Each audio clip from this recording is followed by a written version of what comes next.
ಇವತ್ತಿನ ದಿನ ಸಹೋದರರೇ, ಇವತ್ತಿನ ದಿನ ಇಡೀ ರಾಜ್ಯಾದ್ಯಂತ ಏನು ನಡೆದ ಅನ್ನೋದು ಎಲ್ಲ ಮಾಧ್ಯಮದ ಮಿತ್ರರಿಗೂ ಗೊತ್ತದ, ರಾಜ್ಯದ ಜನತೆಗೂ ಗೊತ್ತದ, ಮತದಾರ ಪ್ರಭುಗಳಿಗೂ ಗೊತ್ತದ, ಮತ್ತೆ ವಿಧಾನಸಭೆಯಲ್ಲಿ ಏನು ಕೊಡ್ತಿದ್ದಾರಲ್ಲ ಅವರಿಗೂ ಕೂಡ ಗೊತ್ತಿರುವ ಸಂಗತಿ. ಯಾಕಂದ್ರೆ ಸದಾ ಪ್ರತಿ ಸಲನೂ ಕೂಡ ದುಷ್ಟ ಮಾರ್ಗದ ಮೂಲಕ ಅವ್ರು ಏನು ಹಿಂದಿನ ಭಾಗದಿಂದ ರಾಜಕೀಯ ಮಾಡಬೇಕಂತಿದ್ರು ಅದಕ್ಕೆ ಆ ಅವಕಾಶಕ್ಕೆ ತಪ್ಪಿಸಿ ಕರ್ನಾಟಕ ರಾಜ್ಯದಂತೆ ಸನ್ಮಾನ್ಯ ಸಿದ್ದರಾಮಯ್ಯ ಸಾಹೇಬರ ನೇತೃತ್ವದಲ್ಲಿ ನಮ್ಮ ರಾಷ್ಟ್ರೀಯ ಅಧ್ಯಕ್ಷರಾಗಿರುವ ಡಾಕ್ಟರ್ ಮಲ್ಲಿಕಾರ್ಜುನ ಖರ್ಗೆ ಸಾಹೇಬರ ನೇತೃತ್ವದಲ್ಲಿ ಕರ್ನಾಟಕ ರಾಜ್ಯಾದ್ಯಂತ 136 ಸೀಟುಗಳನ್ನು ಗೆಲ್ಲಿಸಿ ಕೊಟ್ಟಿದ್ದಾರಲ್ಲ ಸಂವಿಧಾನದ ಮಾರ್ಗವಾಗಿ, ಅದು ಅವರಿಗೆ ಸಹಿಸಿಕೊಳ್ಳಕ್ಕಾಗ್ತಾ ಇಲ್ಲ.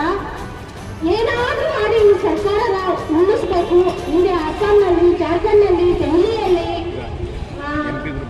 ಯಾವ ರೀತಿ ಅವರು ಆಡಳಿತ ದುಷ್ಟ ಮಹಾರಾಷ್ಟ್ರದಲ್ಲಿ ಯಾವ ರೀತಿ ಈ ಸರ್ಕಾರನ ಉಳಿಸಿದ್ರು, ಅದೇ ಒಂದು ರೀತಿಯಲ್ಲಿ ಅನೈತಿಕ ಮಾರ್ಗದಲ್ಲಿ ಜನರ ಆಶೀರ್ವಾದದಿಂದ ಗೆದ್ದಂತ ಸರ್ಕಾರನ ಉಳಿಸಬೇಕು ಅನ್ನೋದು ಒಂದೇ ಈ ಭ್ರಷ್ಟ ಬಿಜೆಪಿ ನಾಯಕರ ಮತ್ತು ಬಿಜೆಪಿ ಏಜೆಂಟ್ ಅಂತ ಇವತ್ತೇನ ನಡ್ಕೊತಾ ಇದ್ದಾರಲ್ಲ ನಮ್ಮ ಗವರ್ನರ್ ರಾಜ್ಯಪಾಲರು, ಗೌರವಂತ ರಾಜ್ಯಪಾಲರು. ಬಿಜೆಪಿ ಒಂದು ಸಂವಿಧಾನಬದ್ಧ ಪ್ರತಿನಿಧಿಯಾಗಿ ಅವರು ಈ ಸರ್ಕಾರದ ಪರವಾಗಿ ಕೆಲಸ ಮಾಡಬೇಕಾದಂತ ರಾಜ್ಯಪಾಲರು ಸರ್ಕಾರದ ವಿರುದ್ಧವಾಗಿ ಬಿಜೆಪಿಯ ಏಜೆಂಟ್ ಆಗಿ ಕೆಲಸ ಮಾಡ್ತಾ ಇದ್ದಾರೆ ಅಂತಂದ್ರೆ ಇದು ಬಹಳ ಒಂದು ಕೆಟ್ಟ ನಡೆ. ಇದನ್ನ ನಾವು ಈ ನಡೆಯನ್ನು ನಾವು ಖಂಡಿಸ್ತಾ ಇದ್ದೀವಿ. ಮೂಢ ಹಗರಣ ಈ ತನಕ ಎಲ್ಲರನ್ನೆಲ್ಲ ಅನ್ಕೊಂಡರಿಗೂ, ಸಹೋದರಿಗೂ, ಮಾಧ್ಯಮದವರಿಗೂ ಎಲ್ಲ